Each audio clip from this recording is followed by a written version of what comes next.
নমস্কার আমার প্রিয় বন্ধুরা, ওয়েলকাম টু মৈত্রীস ব্লগ। আজকে আমি আমাদের বাড়িতে কিভাবে শীতলা ষষ্ঠী গোটা সেদ্ধ করা হয় তা তোমাদের কাছে শেয়ার করব। দেখো, প্রথমে আমি স্বস্তিক চিহ্ন এঁকে নিয়েছি। এই স্বস্তিক চিহ্ন আঁকার পর এরপরে আমি এখানে জল দিয়েছি। জলটা আমি বেশি করে দিয়েছি, যেহেতু অনেকগুলো এখানে সেদ্ধ হবে তাই বেশি করে জলটা দিয়েছি। এখন আমি এখানে গোটা মুগ নিয়ে নিয়েছি। এই যে গোটা মুগটা ভালো করে ধুয়ে পরিষ্কার করে নিয়েছি। এখানে কিন্তু গোটাই থাকবে, এগুলো কিন্তু ভাঙা থাকবে না। এমনকি যেগুলো ভাঙা ভাঙা আছে সেগুলো আমি বেছে নিয়ে পরিষ্কার করে নিয়েছি। দেখো, তোমরা নিশ্চয় দেখতে পাচ্ছ। এখন আমি এগুলোকে দিয়ে দিচ্ছি এই জলের মধ্যে। এগুলো কিন্তু সেদ্ধ হবে, আমি কিন্তু নাড়বো না আর হাত দেব না। এরপরে এই যে এখানে আমি দেখো এখানে আমার 5খানা করে শিম আছে।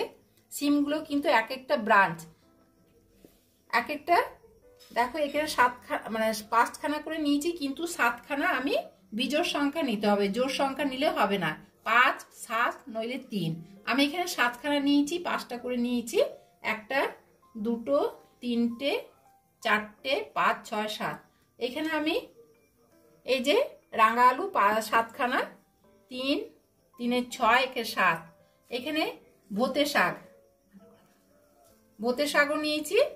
ভোতে শাক কিন্তু কাউন্ট করিনি, ভোতে শাক এমনি নেওয়া হয়। আর এখানে বেগুন নিয়েছি, ছোট বেগুন 7খানা। আমি কিন্তু সাদা বেগুন নিই, এখানে আমি কিন্তু লাল বেগুন নিই না। অনেকে কিন্তু লাল বেগুন নেয়, আমি সাদা বেগুনটাই নিই। এই যে 7খানা বেগুন আর শীষ পালঙ্ক 7খানা নিয়েছি। এখানে মটরশুঁটিও এক একটা ব্রাঞ্চে 2টো করে থাকবে, জোড়া জোড়া থাকবে। এই যে এটা এখানে 7খানা নিয়েছি। নিয়ে এখন এরপরে আমি এগুলোকে একসঙ্গে দিয়ে দেব। বেগুনগুলো দিয়ে দিচ্ছি, আর কিন্তু আমি নাড়াচাড়া করব না, এই নিজের থেকে এবারে সেদ্ধ হয়ে যাবে। শিমগুলোকেও দিয়ে দিচ্ছি।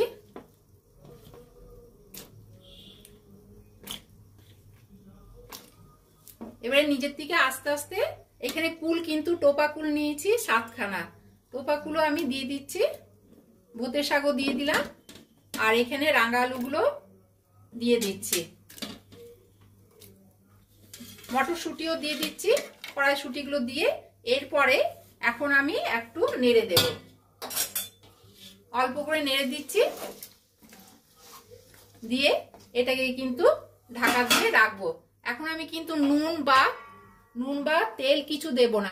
এই শীতলা ষষ্ঠীর জন্য আমি এই রান্নাগুলো করে তোমাদেরকে শেয়ার করছি। দেখো, এখানে আমি আলু ভাজা করেছি, এখানে বড়ি ভাজা, 5 রকমের ভাজা করতে হবে। এখানে আলু ভাজা, বড়ি ভাজা, বেগুন ভাজা, আলুর দম, আর কফি ভাজা, ভাজার মধ্যে কফি ভাজা, শিম ভাজা, মানে যে কোনো 5 রকমের ভাজা করতে হবে। এখানে টমেটো চাটনি করেছি কুল দিয়ে, টোপা কুল দিয়ে, পায়েস করেছি, লুচি করেছি।